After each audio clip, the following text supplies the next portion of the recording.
நாங்க படிக்க அனுப்புவோம், ஸ்கூலுக்கும் காலேஜுக்கும் யூனிவர்சிட்டிக்கும். ஆனா அந்த மகன் வரும் பொழுது தாய் என்று சொல்றதுக்கு தயங்கக்கூடிய மகனாக ஆகிவிடக்கூடாது. உலகத்துல எவ்வளவு சம்பவங்களை கேட்டிருக்கிறோம், படிச்சிருக்கிறோம், பார்த்திருக்கிறோம். ஒரு கால் வருது, லண்டன்ல, அமெரிக்கால, கனடால, உன் தாய் மௌத்தாயிட்டா. ஐ எம் வெரி பிஸி, நான் சரியா பிஸியா இருக்கிறேன். Monday to Friday I will not attend my mother's funeral. மண்டேல இருந்து ஃப்ரைடே வரைக்கும் எனக்கு வர முடியாது, அப்படி மோச்சரியில வச்சிரு. I will come on Sunday. நான் ஞாயிற்றுக்கிழமைக்கு வந்து அடக்குவேன், நானும் ஒருவராக கலந்து கொள்வேன்.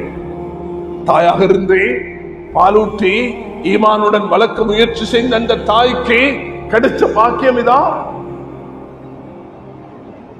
வலா தகுல் லஹுமா உஃப். குர்ஆன் உஃப் என்ற வார்த்தை என்ற தாய்க்கு சொல்லாத என்று வளர்க்கிறது. உலகம் என்ன சொல்லுதுன்னா ஹோம் ஃபார் எல்டர்ஸ், முதியோர் இல்லம். தூக்கி போடுங்க.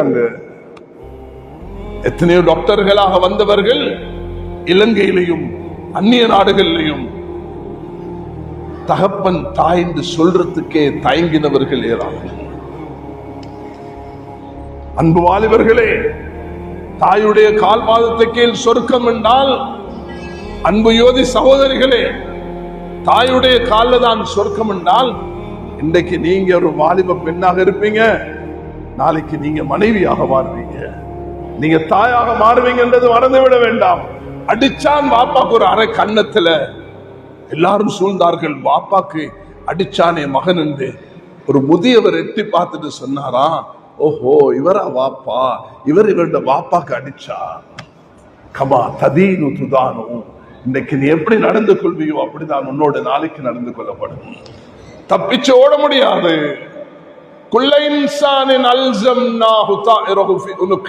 ஒவ்வொரு மனிதனுடைய கழுத்திலும் அல்லாஹ் ஏட்டை தொங்க வைப்பான். இக்ரா கிதாப, படித்து பார் என்று சொல்லுவான். இந்த மொபைல், இந்த சிம், இந்த போன்ல இருந்து சிம்ம கலட்டினா ஒன்று வேலை செய்யாது. அல்லாஹ் தாலா நாளை கியாமத்து நாளையில் தராசுல போட்டு நிறுப்பான்.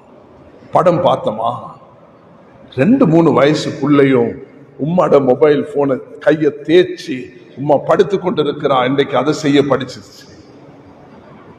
உலகம் எங்கேயோ போய் கொண்டிருக்குது. இந்த நேரத்தில் தாய்மார்களுடைய அரவணைப்பு தேவை.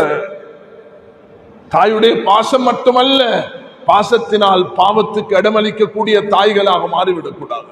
நபி அவர்களுடைய பேரன் ஹசன் அல்லது ஹுசைன் வாயில வைக்க பார்த்தது மதுபானத்தை அல்ல, பேரிச்சப்பழத்தை. நபி அவர்கள் துடித்து விட்டார்கள். பேரனே இதை சாப்பிடாத, இது ஹராம் என்று சொன்னார்கள். பேரிச்சப்பழம் எப்படி ஹராம் ஆகும்? இது சதகால வந்தது, தர்மத்துல வந்தது, ஜகாத்துல வந்தது. நபிட குடும்பம் இதை சாப்பிடக்கூடாதுன்னு சொன்னார்கள். சல்மான் ஃபாரிஸ் வந்து இது சதகாண்டு கொடுத்தார் பேரிச்சப்பழத்தை. நபி அவர்கள் சொன்னார்கள், மாஷரல் அம்பியா லானாக்குல், நாங்க சதகா சாப்பிட மாட்டோம், இதை பங்கிடுங்கள் ஏழைகளுக்கு என்று கொடுத்தார்கள். கண்ணியமானவர்களே, ஒரு பேரிச்சப்பழத்தை ரசூலுல்லாஹி அலைஹி வஸல்லம் இந்த கண்ணோட்டத்தோடு பார்த்தார்கள்.